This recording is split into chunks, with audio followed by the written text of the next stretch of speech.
I used to think silence meant peace. Not the kind of silence that fills a room when a television clicks off, or when someone closes a book mid-sentence. The kind that stretches between people, still dense, almost physical. I stood with a bouquet of white mums in one hand, and the other hand curled tightly in my coat pocket, pressing against the lining where the stitching had come undone. There were about 20 chairs arranged under a white tent at the far end of the cemetery. The grass had been mowed recently, and the chairs made clean lines against the trimmed field like someone had planned the arrangement weeks in advance. I recognized Ruth's walk before I could make out her face. She always led with her shoulders slightly hunched, like she was bracing for wind that never came. The girls trailed behind her, dressed in matching navy coats. Clara held Emily's hand, which surprised me. Emily never liked holding hands. I kept to the narrow gravel path along the fence line. It was just far enough to be unseen if no one was looking, and I knew no one would be. I didn't wear black. The jacket I chose was brown and worn at the elbows, and the blouse underneath Michael had picked it out for my birthday 6 years ago. I remember him standing awkwardly in the boutique asking the saleswoman if soft colors worked better on women with quiet voices. She'd nodded. There was a man with a clipboard standing near the tent. I imagined he was from the hospital. Someone administrative, someone who never knew my son beyond his title and the handwriting on his patient charts. When he leaned toward the microphone and began to speak, I didn't move closer. I adjusted the bouquet and noticed one of the stems had cracked. The petals at the edge were beginning to brown. I pulled it out and set it on the ground beside my shoe. My phone had buzzed just before I left the house that morning. I had expected a reminder or a location update, perhaps a time change.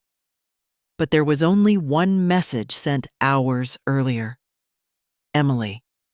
Lainey, we've decided to keep the memorial small. It's better for the girls. Please don't come. It would just make things heavier. I read it twice. There had been no dear no thank you for understanding, just the clean shape of a decision already finalized. The wind tugged gently at my coat hem. I tightened my grip on the flowers. A young woman walked by with her dog and paused near the cemetery gate, adjusting her earbuds. She looked at me as if trying to decide whether I belonged there. I nodded once, and she looked away. Ruth turned her head slightly while adjusting Nora's coat collar, and for a moment I thought she might have seen me. But her eyes moved past the fence, past the hedge, as if the horizon had more claim than the dead. I tried to remember what Michael's voice sounded like when he called to tell me about the hospital's new children's wing. It'll have real art on the walls, he'd said once. Not those fake murals with cartoon bears. Real things. Things with color and shadow. Like a real place where real kids live, even if they're not well. I hadn't spoken during that call, just listened. That's what I'd learned to do over the years. At the memorial, someone handed Emily a framed photograph. She held it carefully, but not tightly. Her grip was efficient, polished. I wondered if it was the one taken at the awards ceremony, the night Michael received the community service recognition. In that photo, I'd stood just outside the edge of the camera frame. Ruth had motioned me to move back gently with 2 fingers on my arm. "There's not enough room up here, Lainey," she had whispered. I stayed back.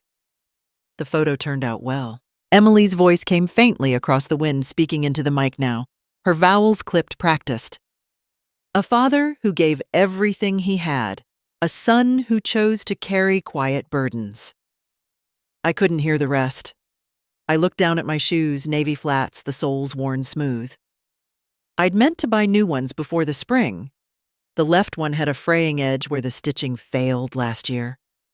Michael used to joke about my shoes always being half a mile from giving out, but too stubborn to retire. From where I stood, I could make out the headstone, Michael R. Easton, M.D., beloved father.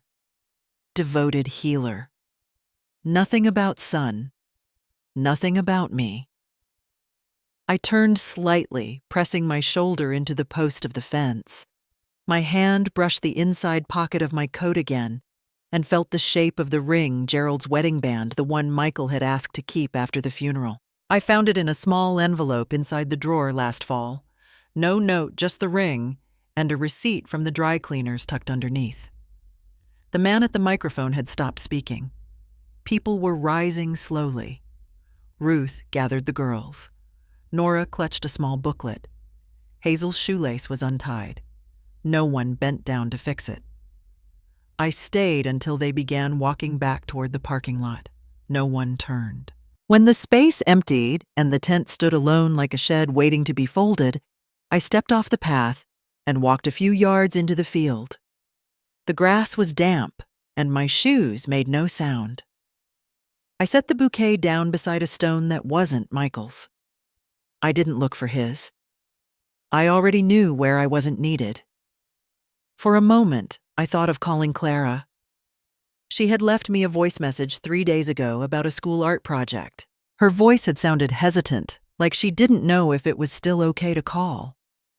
I hadn't returned it. I ran my fingers over the inside hem of my coat. A single loose thread had knotted itself over time.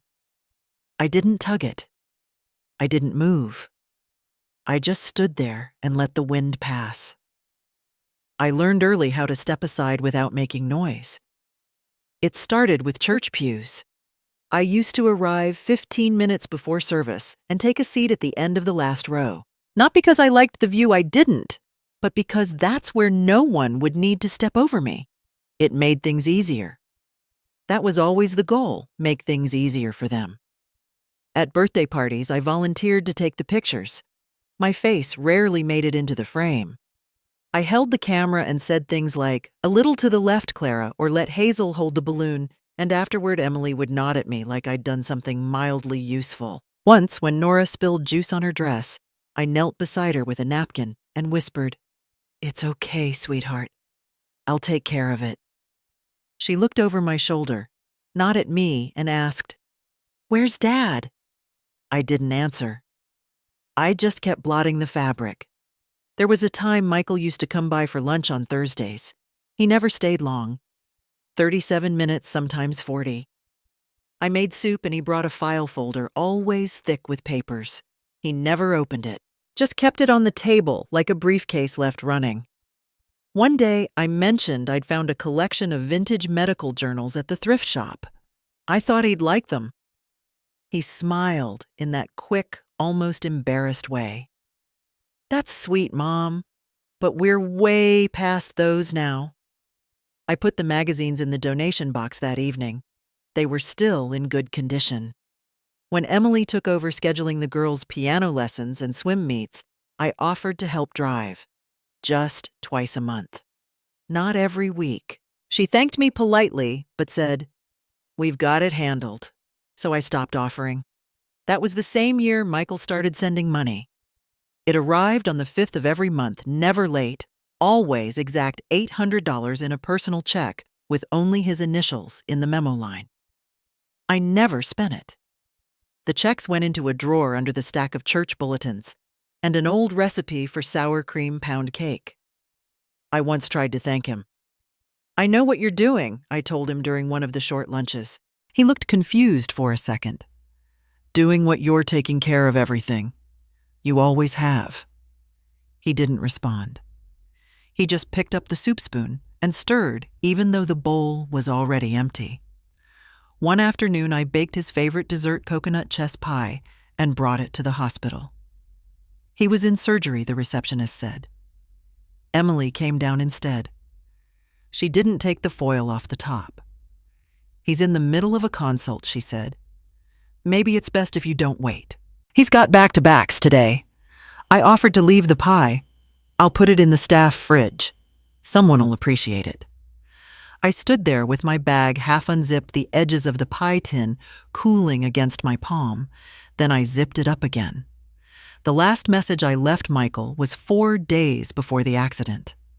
I'd found a first edition copy of a pediatric care manual, something I knew he'd looked for in college but never bought because it was too expensive. I found it online, signed by the author, wrapped it in brown paper, and wrote his name in my smallest handwriting.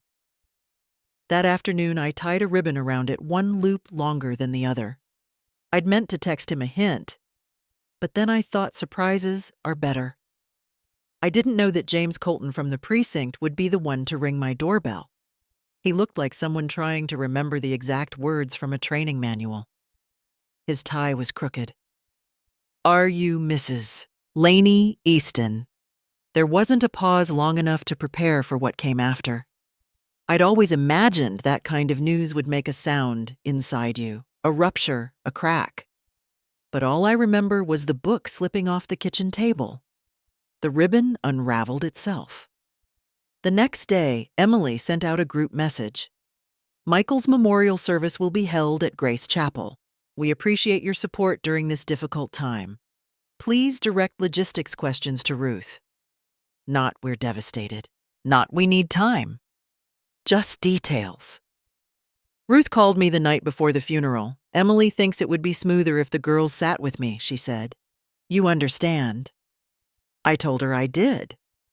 At the service, I wore the navy dress with the frayed hem. I stood near the side wall between two pews. When the pastor asked for memories, I didn't speak.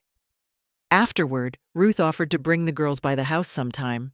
"They're adjusting," she said. "It's delicate. Let's not overcomplicate it." I said she was probably right. I didn't return the pie tin. It's still in my bottom cabinet next to the springform pan I never use. Sometimes I take out the stack of uncashed checks and place them beside the book I never mailed. There's a coffee stain on the inside cover now.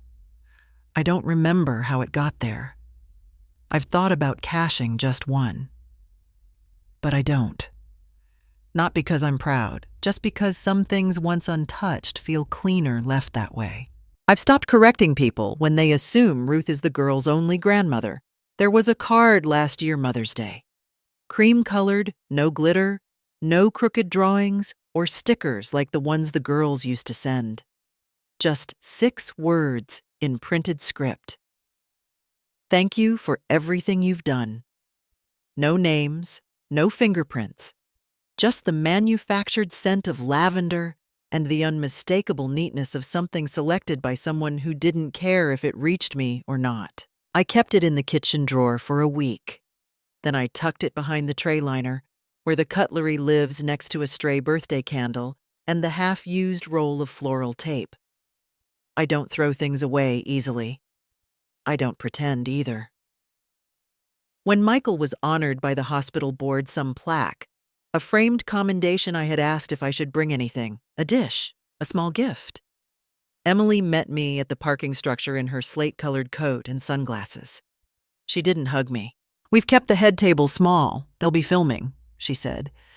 "Maybe best if you stay back near the sides. The camera setup is tight, and we don't want too much visual clutter." Her tone was firm, practiced, as if she'd rehearsed it in front of a mirror. I didn't answer. I just nodded, adjusted my scarf, and stepped away. That day I stood next to the exit sign while they clapped for him. I watched his face on the projector screen and counted how many times they used the word dedicated. I wondered briefly if anyone in the room knew his favorite cereal or the lullaby he liked most as a child, if it mattered. Later, when the board took a group photo, Emily beckoned Ruth over.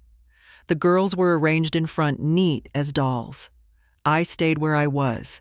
No one turned around. There's a photo hanging in Emily's hallway now, a black and white one mounted in a thin silver frame, Michael in his white coat, Ruth behind him, the girls smiling. I recognized the day. I remembered where I had stood just off to the side near the hydrangeas.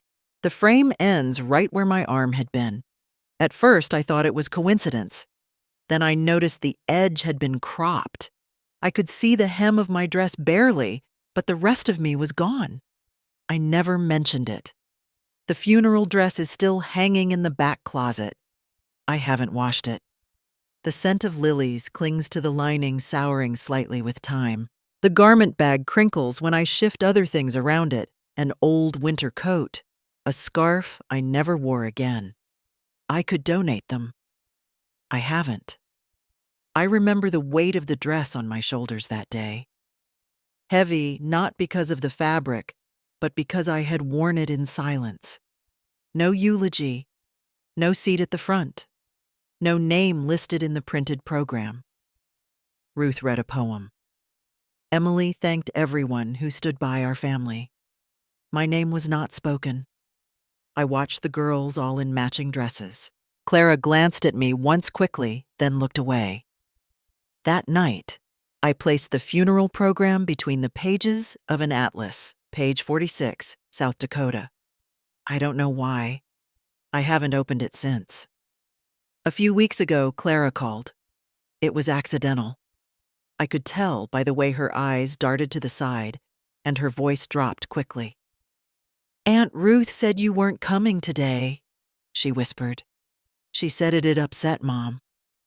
Her lips tightened, as if she wasn't sure whether she should continue. Then softer, "I don't think that's true."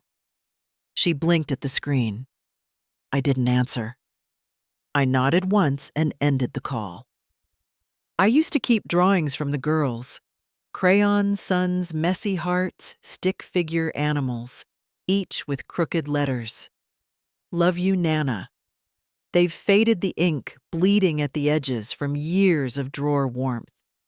I found one last month while clearing out the bottom shelf. It was folded twice, placed inside an envelope from a utility bill. I refolded it. I didn't throw it out. The last birthday party I was invited to was Hazel's 8th. I brought a puzzle of the solar system. She had once told me she liked Saturn's rings. Ruth brought a dollhouse that took up half the living room. Everyone clapped when Hazel opened it. No one mentioned the puzzle. When I left, Hazel hugged me quickly. "Ruth says you were tired," she said. "That's why you sat by yourself." I hadn't been tired. There just hadn't been a seat left at the table. The voice in my head isn't always mine. Sometimes it's Emily's. She means well, but she doesn't understand boundaries. It was during a phone call years ago. I had asked about watching the girls during winter break. I thought it might give them more time with family. I hadn't known it was an imposition. She doesn't understand boundaries. The phrase comes back to me now in the quiet moments. While folding laundry, while stirring soup, while sealing a letter that won't be sent. Sometimes I imagine a different picture frame, one where no one is cut out, where the edges aren't so sharp. But I've stopped rearranging that thought. Some photos don't need reprinting. They just need to be left where they are, quiet, unfinished, not erased, but gently fading like ink on a card that had no name. I used to believe that some things were permanent, not out of optimism, but from habit. A signature on a bank form, the way his handwriting slanted left when he signed my name next to his. That slow, deliberate curve of the L in Laney, always just a touch neater than his own name. When the teller gently slid the paper across the counter, I didn't lean in right away. I already knew. Her voice had that practiced tone, the one used for elderly clients who might not remember even when they do. I looked at the document anyway. My name was gone. Not crossed out, not even smudged. Just never there to begin with. She tilted her head slightly. "It was changed a few months before he passed. Full control was transferred to Mrs. Emily Easton. Standard process, of course." Of course. I signed the acknowledgement form with my own pen. The cap clicks harder these days. I think the spring inside is worn out. Still, I use it. It was Michael's. He left it on my kitchen table after helping me sort bills once. I told him to keep it. He told me to keep it. Neither of us did. Back home, I opened a drawer where I keep old folders. Green ones for bills, yellow for medical records, blue for things Michael once told me to hold on to just in case. I found the trust document with both our names dated 5 years back. My handwriting beside his. My initials next to the clause he insisted we add the one about the condo. The condo in Monterey. It had a balcony just big enough for one chair and a potted lemon tree.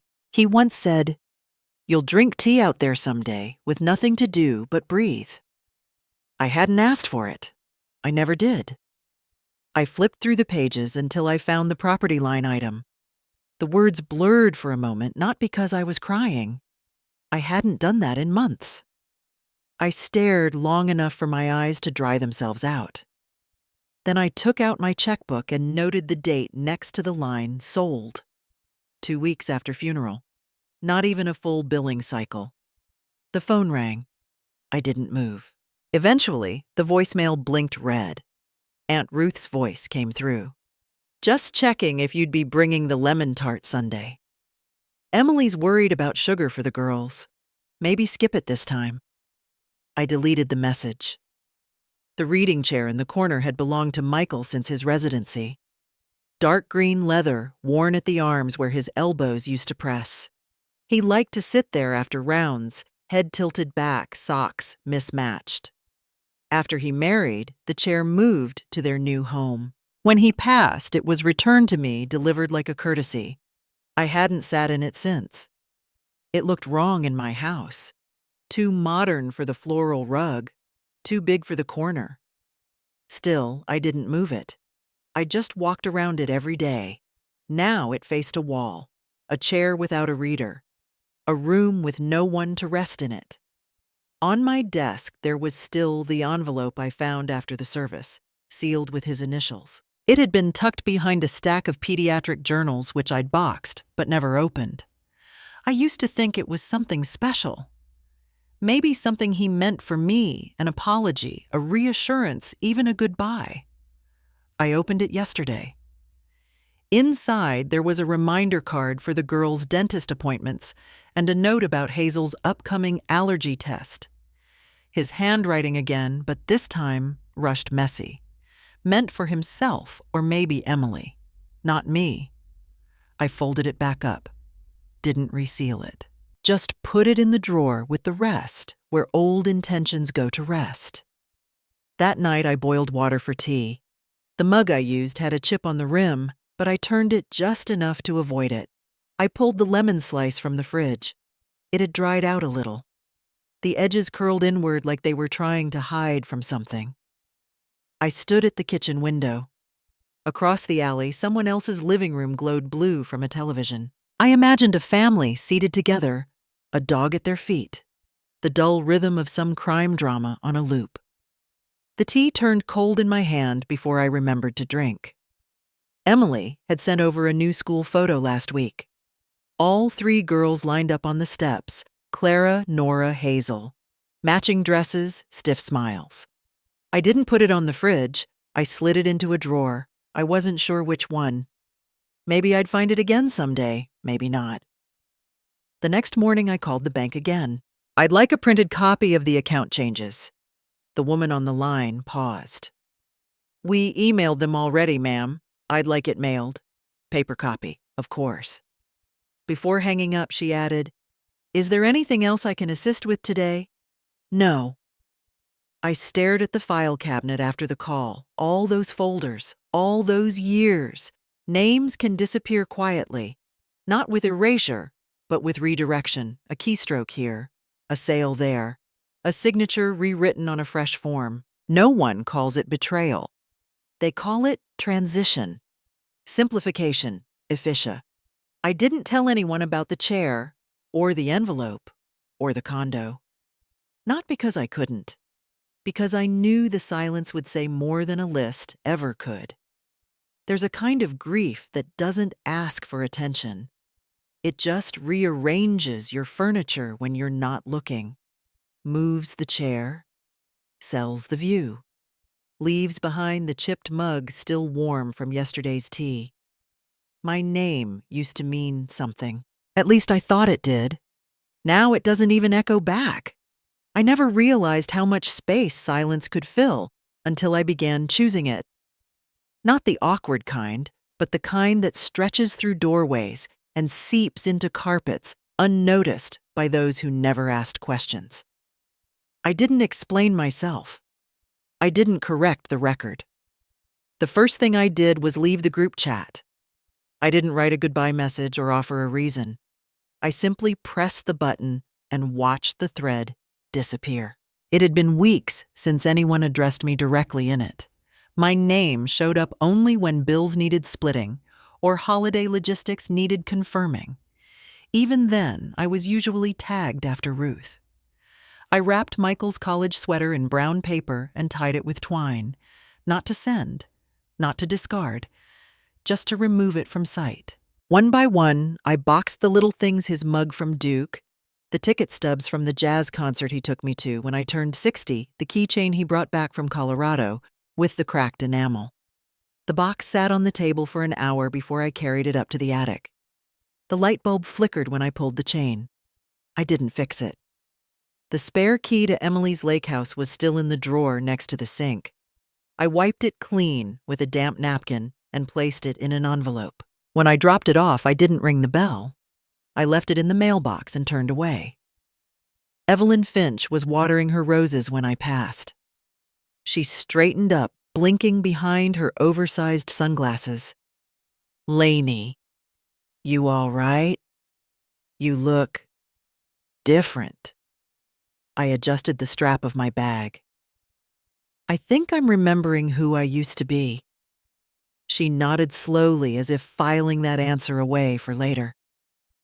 Back home, I stood in the hallway for a long time looking at the frame I used to dust every Sunday. The family photo taken at Christmas 3 years ago. Michael held one of the girls on his shoulders. Ruth stood near Emily, her hand resting on Emily's back like they were born from the same cloth. I was at the edge, one step away from the rest. The hook had loosened over the years. I used to push it back into the wall gently, never quite brave enough to remove the whole thing.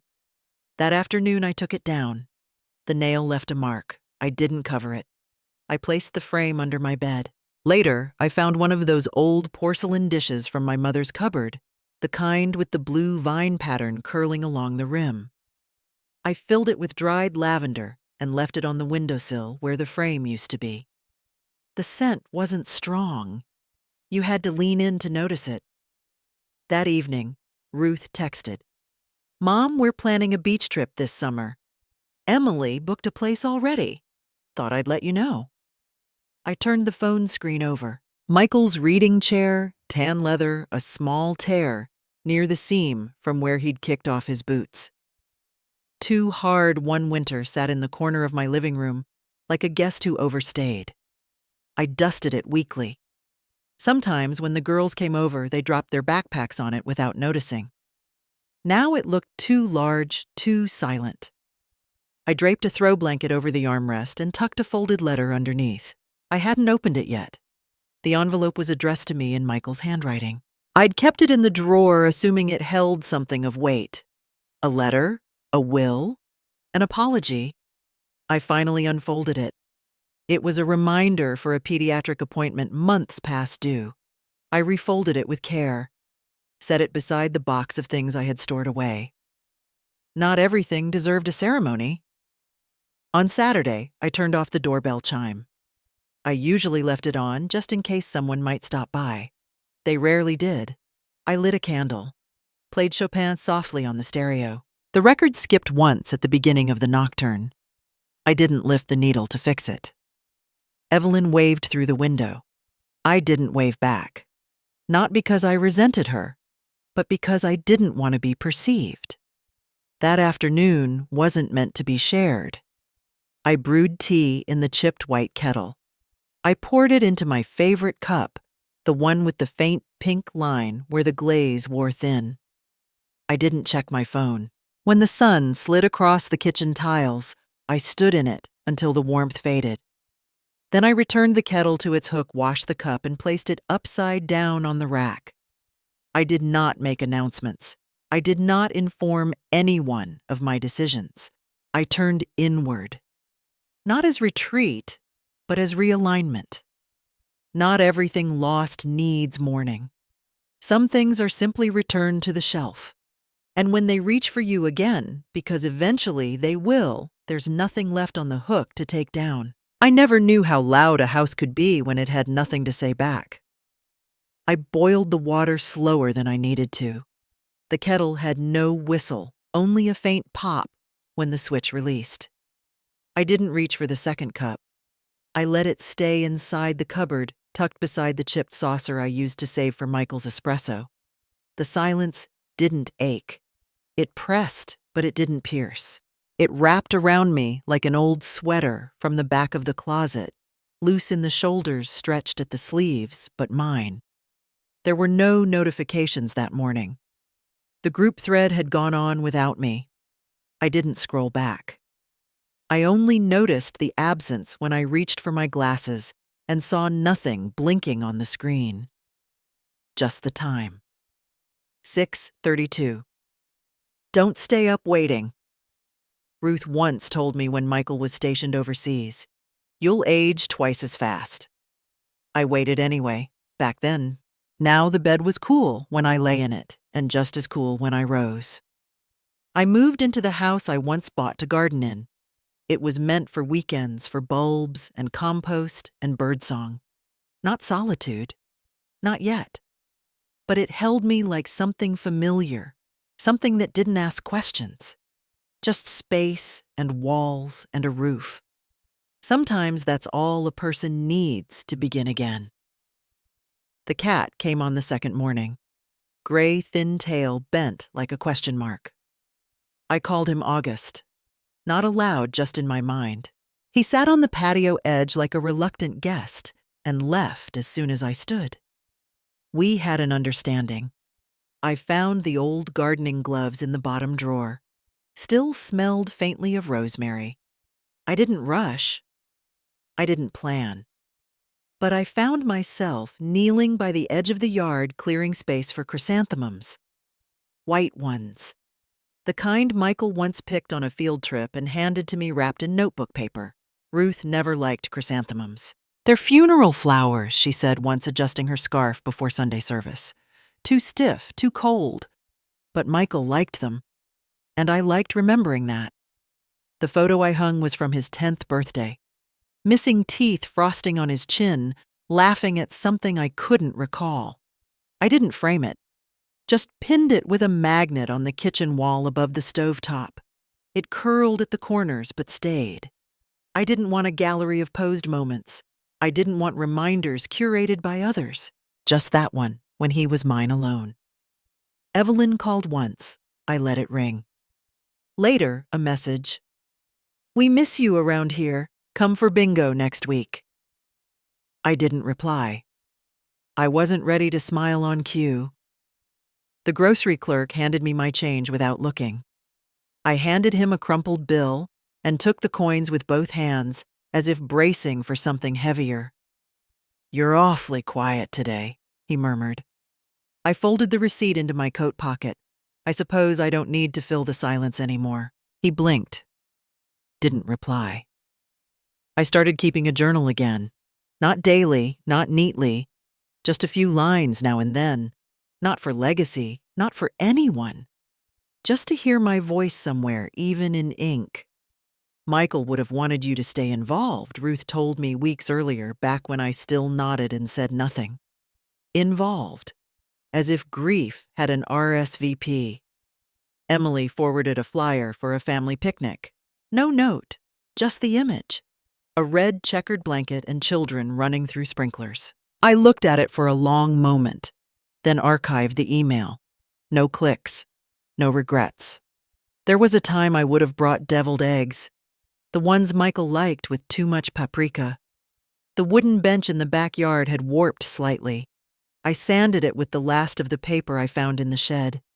Didn't repaint it. Just left the grain bare. When it rained, it would darken unevenly. That felt honest. Boys need structure. Emily once reminded me, watching me let one of the twins pour orange juice without a lid. "You're too soft with them." I watched the juice spill. I didn't clean it up right away. Now I boiled water. I poured tea. I didn't pour for two. August returned every evening. I left an old dish with water near the garden hose. He never touched it while I watched. That seemed fair. There were sounds, here owls, the tick of old pipes, the wind in the vents, but none asked me for anything. None demanded smiles or answers or side dishes. I folded the spare linens and placed them in the closet, not for guests, just for order. Michael's favorite book sat on the shelf, spine-creased pages marked. I didn't open it. I didn't need to remember him through his underlines. One night, I stood by the mirror and looked longer than usual. No makeup, no earrings, just me the way I was before family photos. You've let yourself go. My mother once told me, eyes sharp over her teacup. You used to care more. I touched the corner of my lip. The mirror didn't flinch. August brushed past the door that night. I heard the faint scratch and didn't move. He didn't stay long. I poured out the cold tea the next morning. Brewed fresh. This time I left the cup on the table and sat across from it. Not for anyone, just to fill the seat. I didn't take a picture. I didn't send a message. Some mornings now I hear myself hum. A tune I can't name. I don't try to remember where it came from. I let it play. I let it go. I never liked the way people soften their voice when they want something. Not out of kindness, but calculation, like folding a napkin neatly before tossing it in the trash. Emily's voice on the phone carried that tone. Polite, almost gentle, stretched too thin to hold anything real underneath. I agreed to meet, not because I expected an apology or even a proper sentence that began with my name, but because curiosity still had its habits, and I hadn't broken all of mine yet. The cafe was small, wedged between a florist and a dry cleaner, the kind of place people chose for the illusion of warmth, not its reality. I arrived early, I always do. I didn't order anything. The sugar packets in the little glass jar looked sticky. Emily and Ruth came together, both in clean neutrals, both with expressions that floated somewhere between polite and efficient. No Clara. No mention of her. Emily took off her sunglasses first. Ruth kept hers on until she slid into the seat across from me. They didn't hug. They didn't ask how I'd been. They didn't look at the bracelet I wore, Michael's old ID tag, refitted to a smaller band, worn smooth on the edges. They looked at the folder. We brought the documents, Emily said, tapping her manicured finger on the manila envelope. Just the remaining items. To finalize everything. I didn't reach for it. She opened the flap and pulled out a stack of forms held together with a black clip. Legal print, pre-highlighted lines, typed notes in the margins. All familiar. It's mostly technical, Ruth added. Just some residuals tied to the educational trust and the property in Westlake. You still hold primary on that. Remember the cabin I remembered. I remembered Michael saying, "This'll be yours when the time comes, a little place for you to grow old in peace." I remembered that as clearly as the wooden handle of the shovel we used to dig up the rosemary bush that summer. Emily smiled, like someone showing a map she had no intention of letting me read. Once we update the names, we can apply for Clara's art scholarship without hiccups. They need clarity in lineage, especially when it's a family-owned deed. I didn't ask why now. I didn't ask why they hadn't thought of me when the cabin was sold, or when the bank account changed names, or when the programs were set up. Ruth reached for her tea, then paused midair. And, "You still have that binder with the old policies, right? The one you kept in the blue filing box. It would help if we could scan that in." My thumb found the corner of the table. The laminate was peeling slightly. I pressed the edge down and held it there. "The kids are growing fast," Emily added, tone carefully pleasant. "And it's important they see we're all still one family, even if we live in separate places." I opened the folder. I read every word. My pen stayed capped beside me. They went quiet. Not out of respect, but impatience. "We thought you'd appreciate being included," Ruth murmured. "It's the right thing after all this time." I didn't speak. I thought about the vase in my hallway, The one that had held daffodils last spring, long wilted now. I hadn't refilled it. I didn't miss the flowers. I missed the reason to change them. Ruth folded her napkin with precision, then placed it to the side. Look, it's just logistics. No one's questioning your place in Michael's life. We're only trying to keep things clean and future-focused. Clean, I echoed. The word sat oddly in my mouth. Emily leaned forward. We want to move forward. For the kids. For the kids. I remembered the baby blanket I'd kept folded in a cedar drawer, the one with the soft edge Michael liked to rub between his fingers when he couldn't sleep. No one had asked for it back after he died. Maybe they forgot it existed. I closed the folder and placed it gently on the table. I'll need time, I said. I'm not in a rush.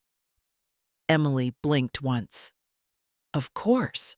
Ruth reached for the folder, but stopped when I left my hand resting on top of it. They stood soon after, thanked me with voices wrapped in tissue paper. On their way out, Ruth adjusted her coat like a gesture of finality. Emily didn't look back. I stayed seated. The sugar jar still looked sticky. I wiped my hand on my scarf anyway. Back home, I left the folder unopened on the kitchen counter. The kettle clicked when it finished boiling, but I didn't pour the water. I watched the steam dissolve in the air. The silence had settled in like a guest that no longer needed permission to stay.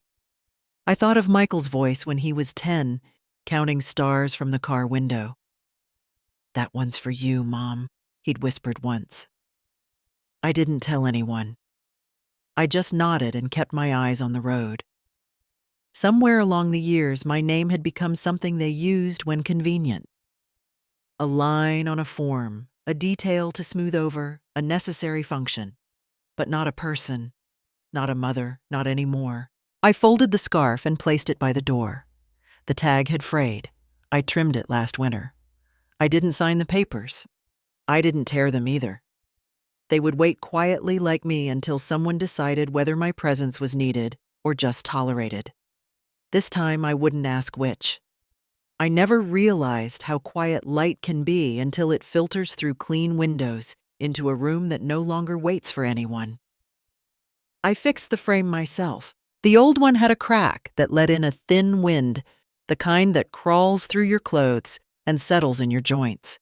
I took my time with the replacement. Measured twice. Cut once. Sanded the edges smooth. No one helped. No one offered. That made it easier.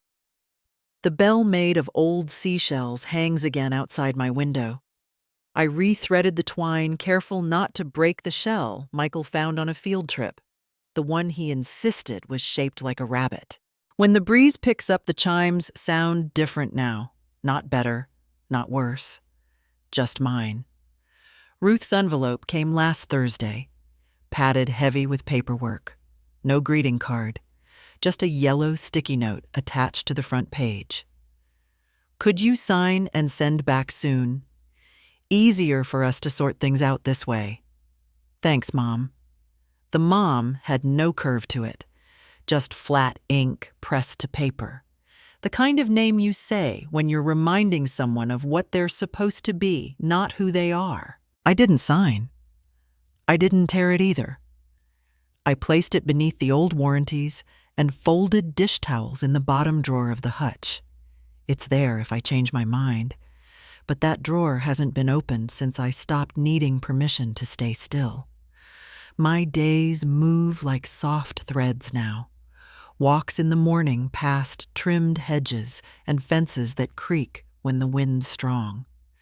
I nod to neighbors I don't yet know by name. They wave anyway. Twice a week, I send in articles to the community paper. The topics are plain: how to steep calming teas, how to replant lavender from cuttings, how to brush a skittish cat. The editor signs her emails gratefully every time.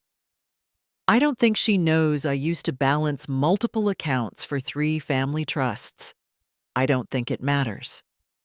On Thursdays, I read to a group of children at the library. They sit in a circle, legs crossed, fingers sticky from fruit snacks. Last week, one of them asked, "Do you live alone, Miss Laney?" I looked at him, small and serious. "Yes," I said. He tilted his head. "Isn't that lonely?" I smiled. "It used to be. Now it's just quiet." He nodded like he understood, even if he didn't. "Maybe someday he will. There's a wooden chair on the porch now, sanded and painted soft gray. I sit there in the afternoons, a cup of tea in one hand, a book in the other. Sometimes I read. Sometimes I don't turn a single page. Clara hasn't written. Ruth hasn't called since the papers arrived. Emily forwarded a message about a school fundraiser. I clicked read and closed it. Nothing about Michael. Nothing about how I'm doing. Just a line near the end that said, "It's for the girls. You understand." I wiped down the counter while the kettle boiled. One ring from the old telephone, then silence. No voicemail. No number. Just static in the ear after I picked up. A familiar silence. The kind that used to mean, "We called you because we had to, not because we missed you." I watered the lavender near the fence. The blossoms don't last long, but the scent stays on your hands if you press gently. I didn't wear gloves. I wanted the scent to linger. There was a time I measured myself by what I gave meals, rides, softened answers. Now I measure by what I keep. My time, my breath, the way I fold my clothes without imagining someone else rummaging through the drawers. The curtain in the hallway no longer hides the framed photo. I moved it to the wall just above the light switch.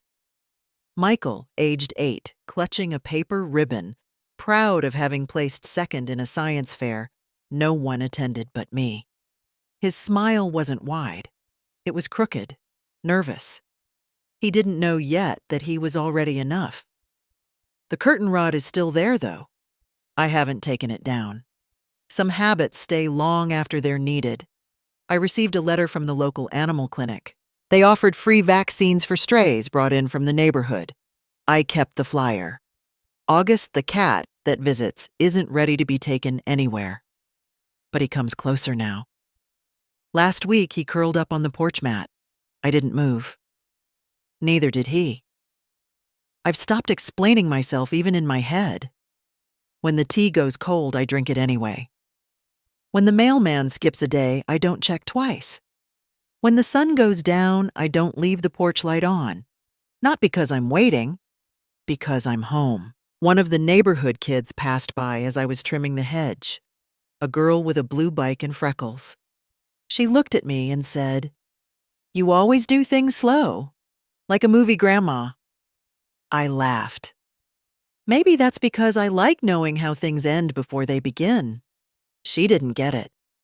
That's all right. The dishes dry in the rack. I don't put them away right away anymore. They don't have to be hidden.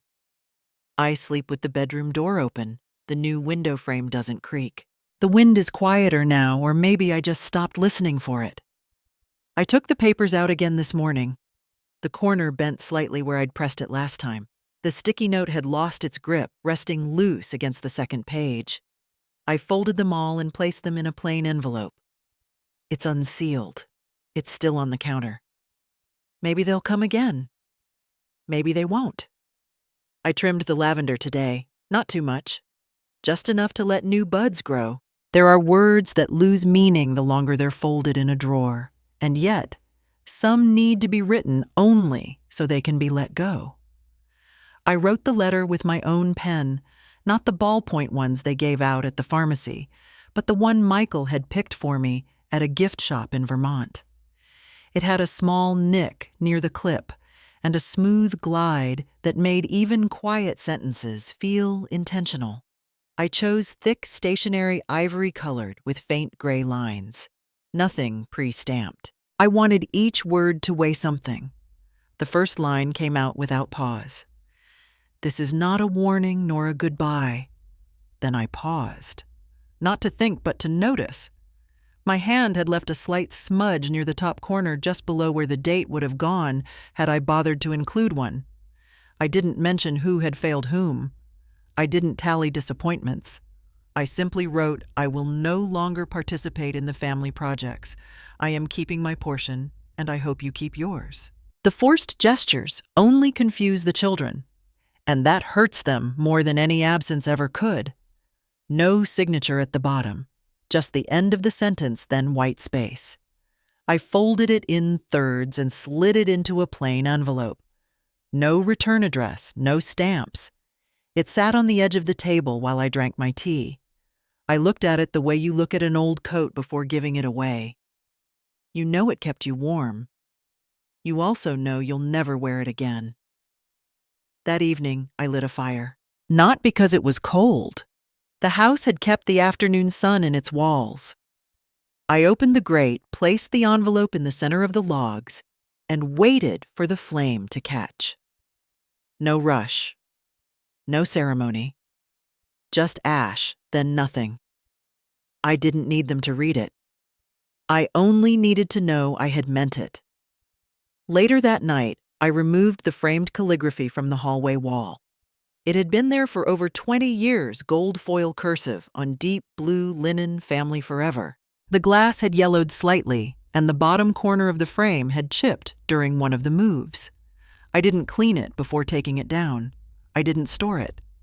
I replaced it with a print of white daisies, calm and unremarkable, but full of space. I hung it 2 inches to the right of where the old nail had been, the shadow of the original frame still faintly visible on the wall. The SUV sold quickly. A young couple came to test drive it. They brought their toddler, who left fingerprints on the windows, and smiled without caution. I handed over the keys and didn't mention how many road trips it had taken. Didn't say a word about the beach chairs still folded in the trunk or the melted crayon stain beneath the back seat.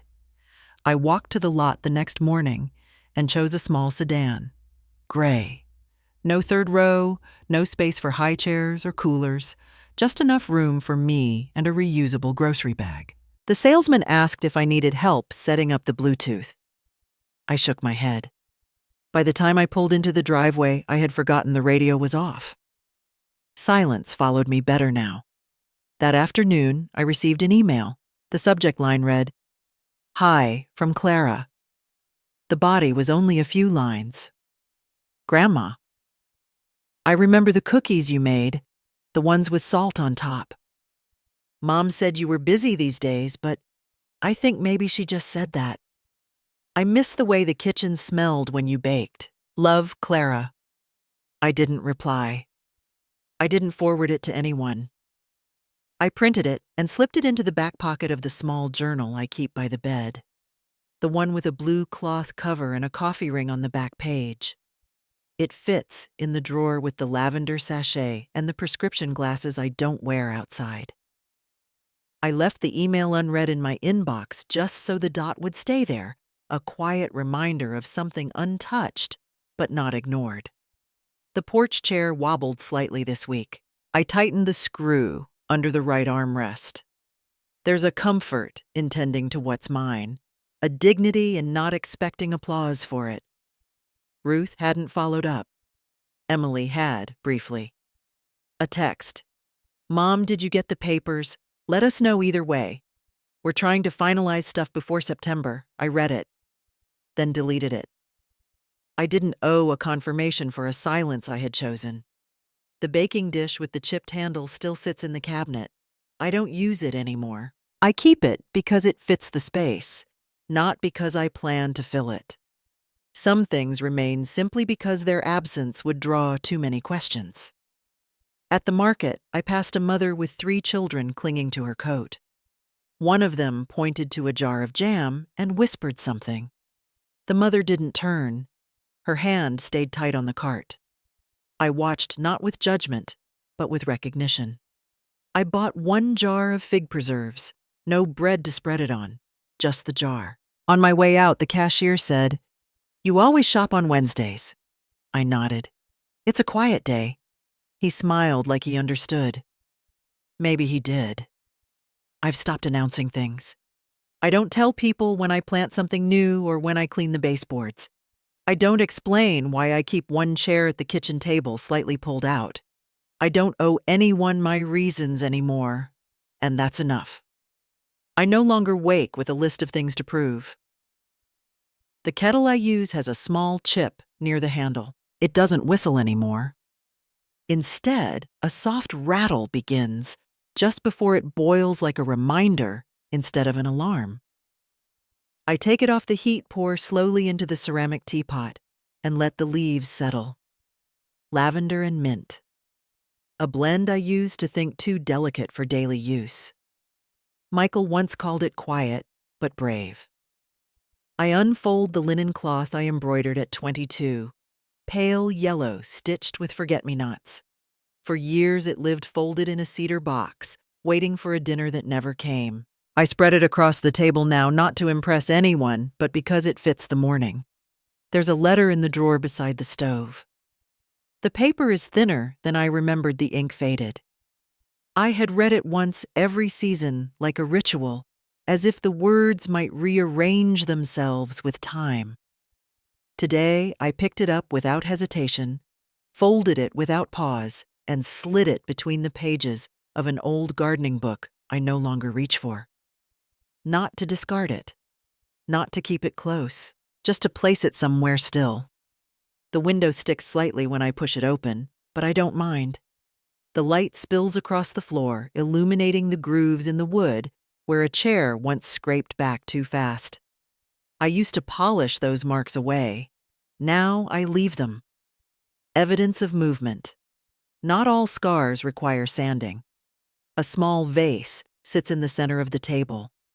3 white daisies trimmed short lean toward each other, like heads in conversation.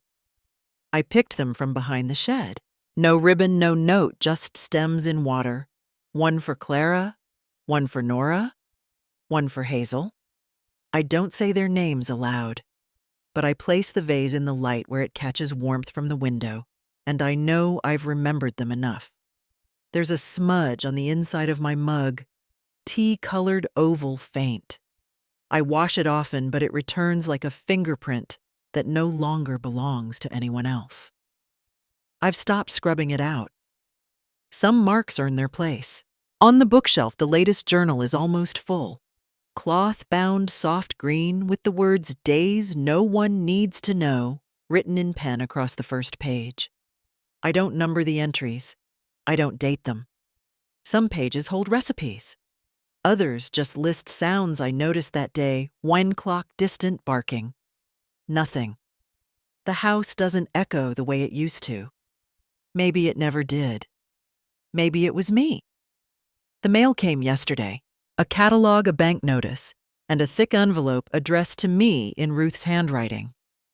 I placed it unopened beneath a stack of cookbooks I haven't opened since moving here. No drawer, no fire. Just there. Not hidden, not urgent. Sometimes the phone rings and stops after 4 tones. Sometimes it doesn't ring at all. I wore the blue cardigan with the missing button today. The one I once sewed for Emily's school recital. No one sees the back anymore, but I still fix the loose threads. It matters that it stays whole. Benji, the boy next door, ran past the gate this morning, a leaf tucked behind one ear. He paused, turned, and looked at me.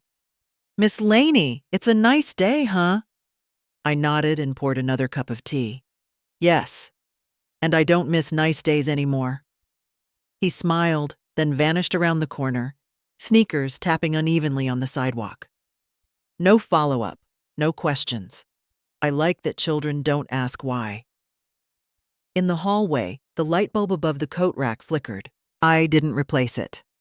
One flicker doesn't mean failure. It just means a pause.